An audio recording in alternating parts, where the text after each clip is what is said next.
Hi everyone, welcome to the Business History channel.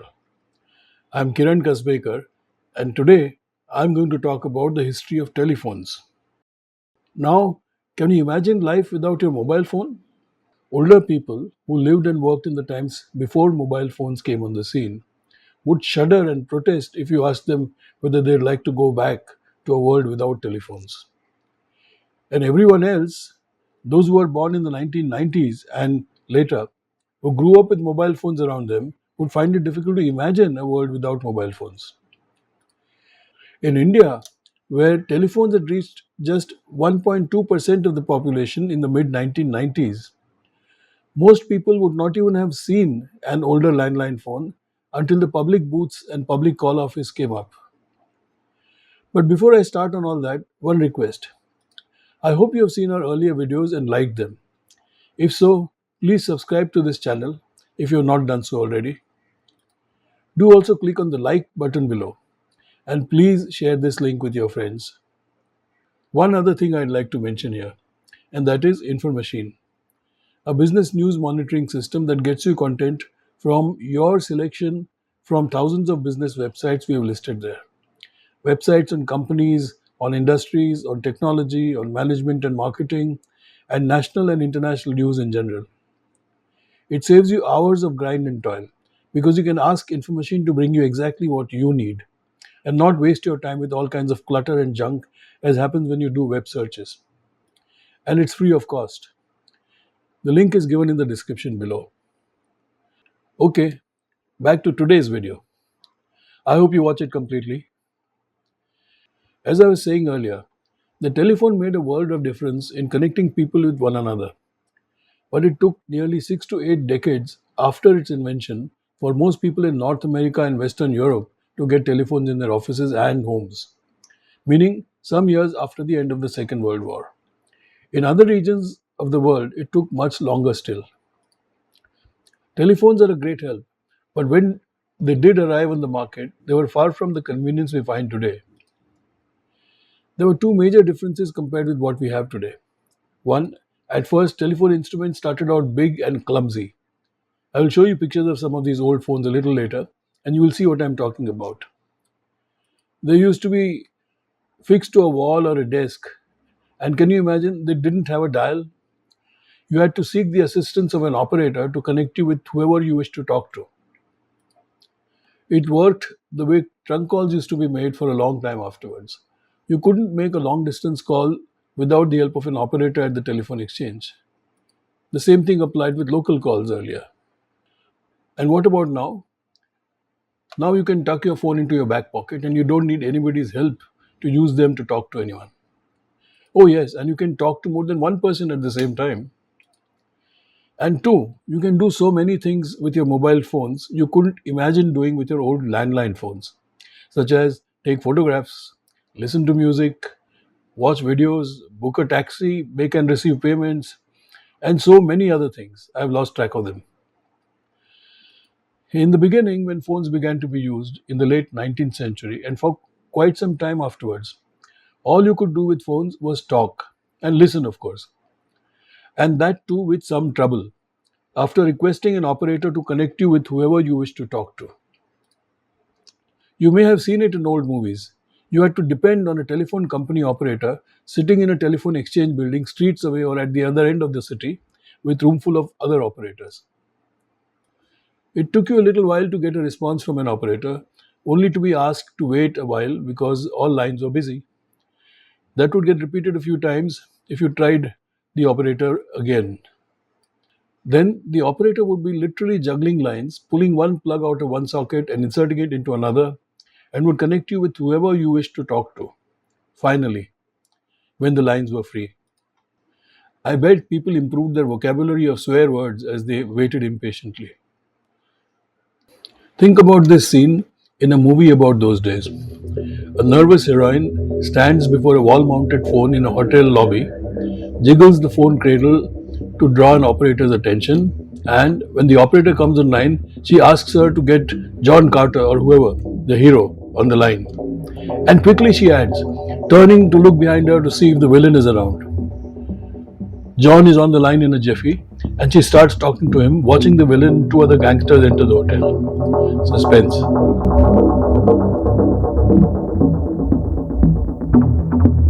Now, in the movies, the operator comes on the line immediately. In real life, that never happened. People had to wait until some operator managed to find a free line to be able to connect them. The process could be extremely tiresome. The gangsters would have got to the terrified woman before the operator was able to connect her with the hero. But this is a scenario that came decades after the invention of the telephone. The first phones were much more primitive. In 1876, Alexander Graham Bell became the first person to be granted a United States patent for a device that conveyed a clearly intelligible replication of the human voice from one device to the other. That's how it was called.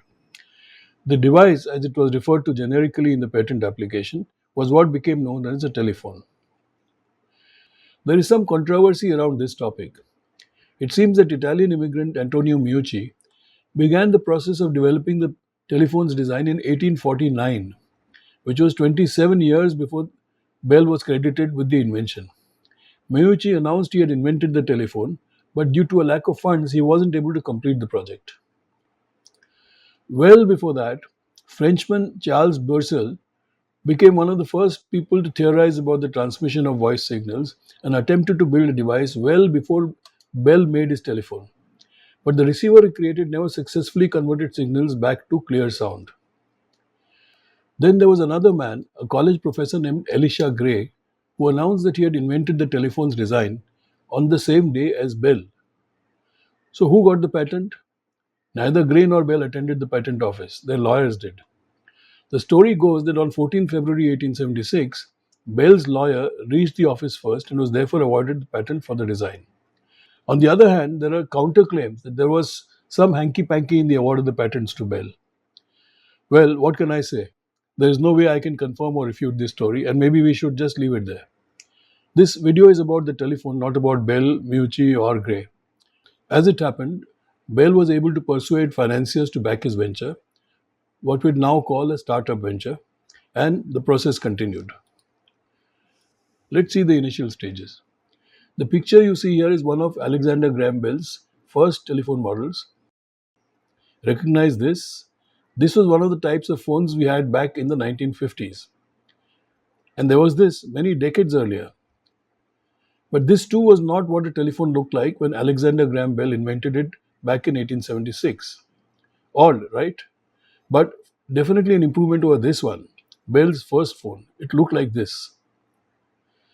Then came some improvements, and you can see them being demonstrated by an actor in a 1926 silent movie. The picture shows Bell's first telephone transmitter, called a microphone, as invented in 1876 and first displayed at the Centennial Exposition in Philadelphia. Some of the reactions to the very idea of a telephone seem utterly hilarious today.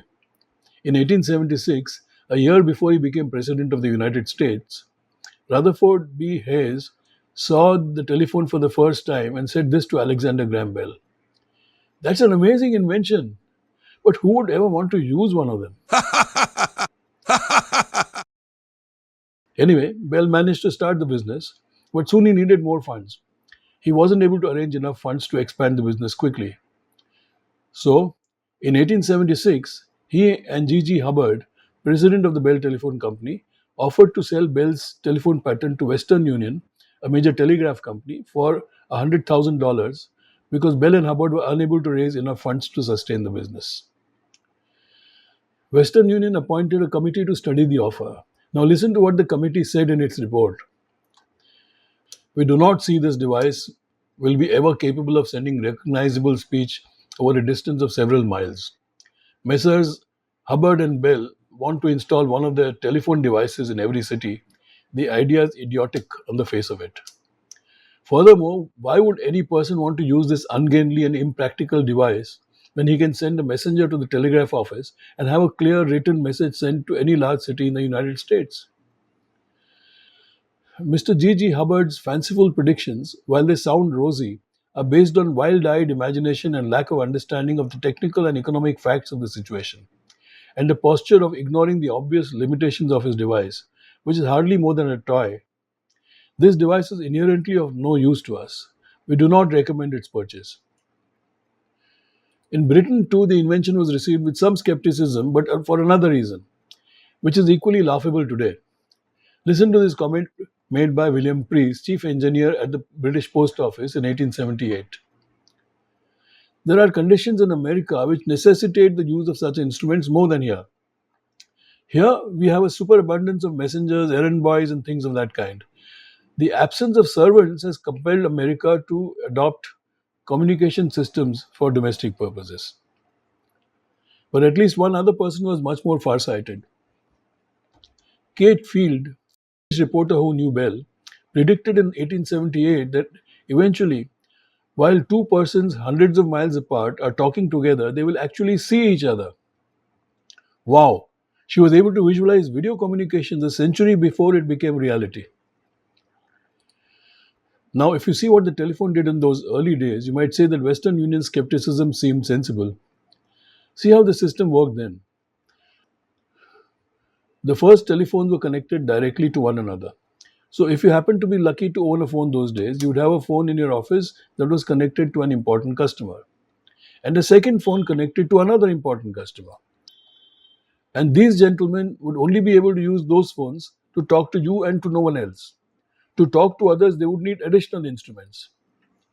If you wanted to be in touch with your home, then you'd need another phone and another line, and more phones and more lines for every additional customer or relative you wish to be in regular touch with. Clearly, such a system was not practical beyond a very few users. So soon afterwards, it was then replaced by manually operated switchboards located in an exchange building. If you stop to think about it, even that, the switchboard was a very important step in the history of communications. After that, several exchanges were connected together, and then an automated worldwide public switched telephone network was put in place. Anyway, by 1877-78, the first telephone line was laid, the first switchboard was created, and the first telephone exchange became operational. Soon the telephone began to become a vital part of business and government communication. It took much longer for it to penetrate households. The Bell telephone system expanded rapidly from 600,000 phones in 1900 to 2.2 million by 1905 and to 5.8 million by 1910. In 1915, transcontinental telephone lines were laid and became operational.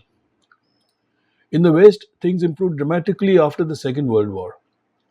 In 1948, the 30 millionth phone was connected in America. As many as 61.8% of households had telephones in 1950 in America, up from 35% in 1920 and 40.9% in 1930.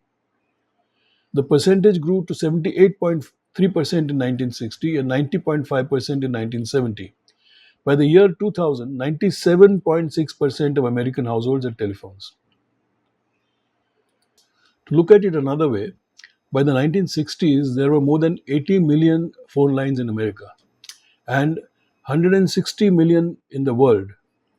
By 1980, there were more than 175 million telephone subscriber lines in America, which by then had a population of 227 million people.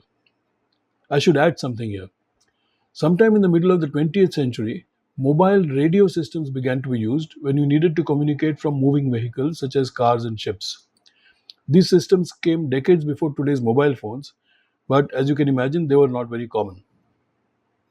In the developing world, telephones took a much longer time to reach offices or homes. In India, which had been deeply impoverished by colonial rule, the government lacked resources, and the vast majority of people didn't have access to any phone right until the 21st century. The penetration of telephones in India was a pathetic 1.2% until mobile phones came on the scene in the mid 1990s, meaning that hardly anybody in the country had a phone. If you wished to communicate with someone urgently, you had to send them a telegram, which you hoped would get delivered soon that day, but sometimes took a day or two if the destination was another city or small town. I'm sure many of our viewers have not even seen what telegrams look like. They've become yet another item for the museum, but they were a common thing in the past. Anyway, while most individuals didn't have access to a telephone, companies were a little better off. They would also use telex machines to communicate. Bigger companies managed to get telephones for which there used to be a long waiting line. It took years to get a phone after you applied for one. Most small firms had to make do without phones.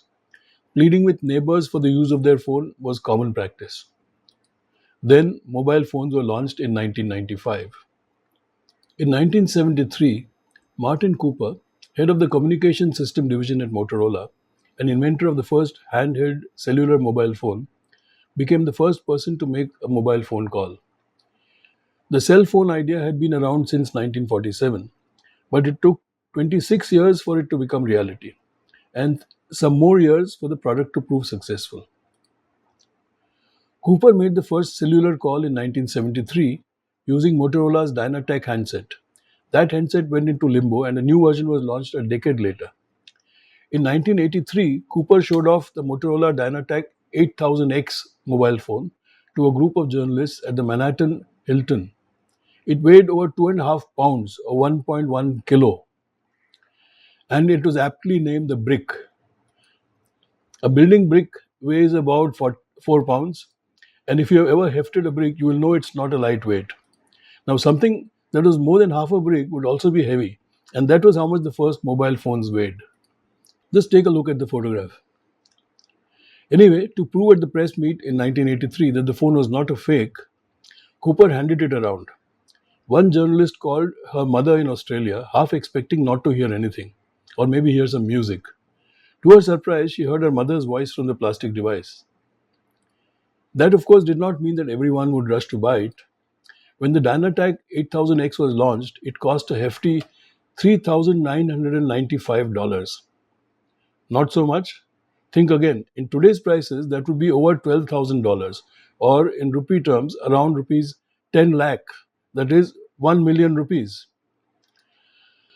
I, for one, would never have purchased such a phone. I had all the landline phones I needed, at home and in the office. But the Motorola phone paved the way for the mobile revolution.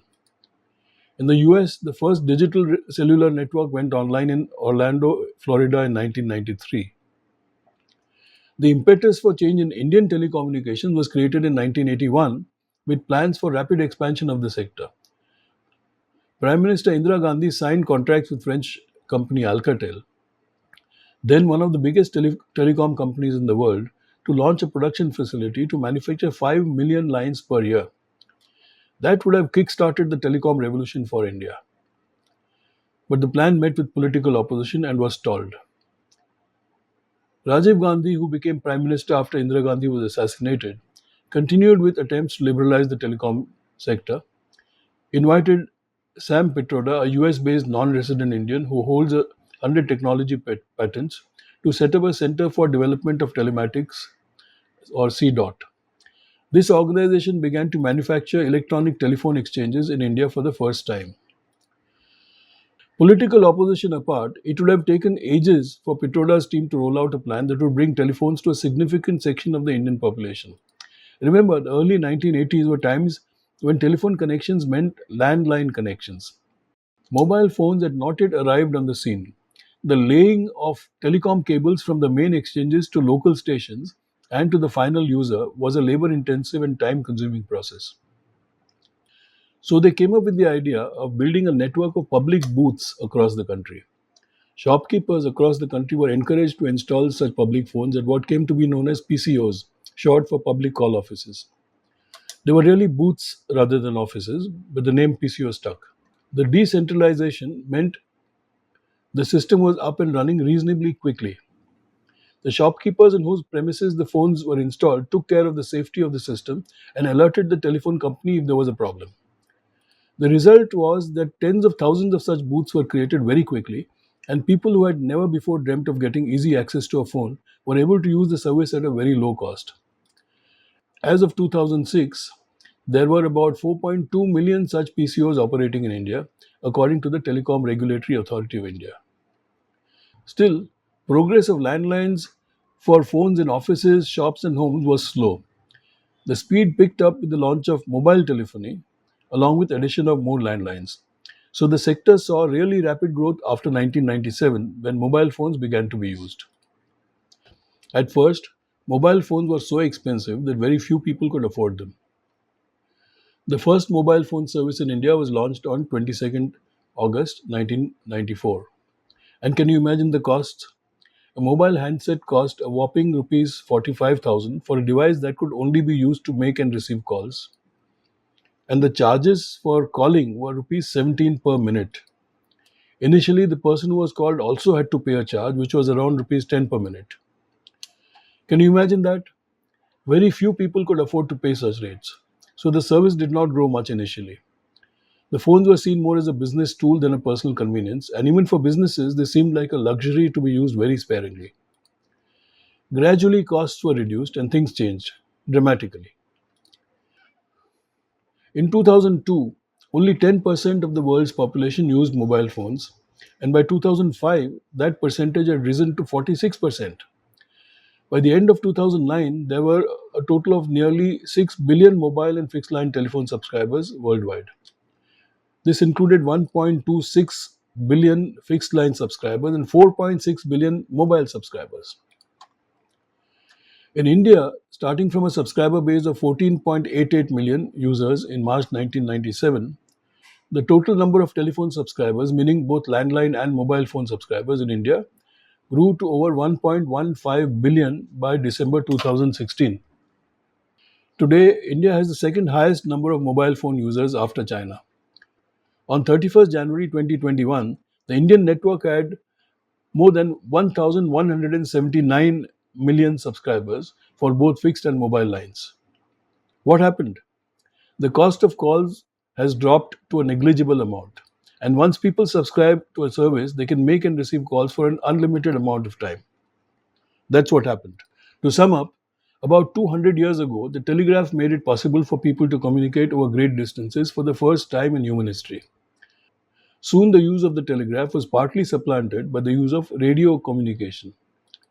And as that was happening, along came the telephone, which quickly became the fastest way for person to person communication.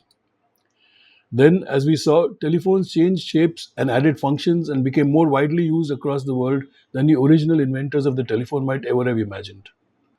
Today, you can do things with your mobile phone you couldn't imagine doing with your old landline phones. Take photographs, listen to music, watch videos, book a taxi, make and receive payments, and so many other things. And now we also have the internet. We can talk to one another, even have teleconferences over the internet, absolutely free of cost. We'll talk about the history of the internet too in another video. But we have come to the end of this one. I hope you liked it. Do write your comments about this video in the space below. Do also watch this place for more videos and tell your friends and colleagues too. And if you have not already subscribed to the Business History channel, please do so, for then you will be alerted every time we upload a new video here.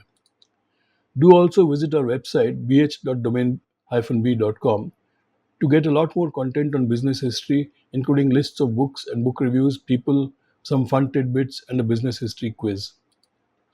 From there, you will also get access to a wide range of business news and other content on InfoMachine, the web-based business intelligence and knowledge management system that finds, tracks, and downloads relevant news from your selected sources, saving you hours of grind and toil. It's free of cost.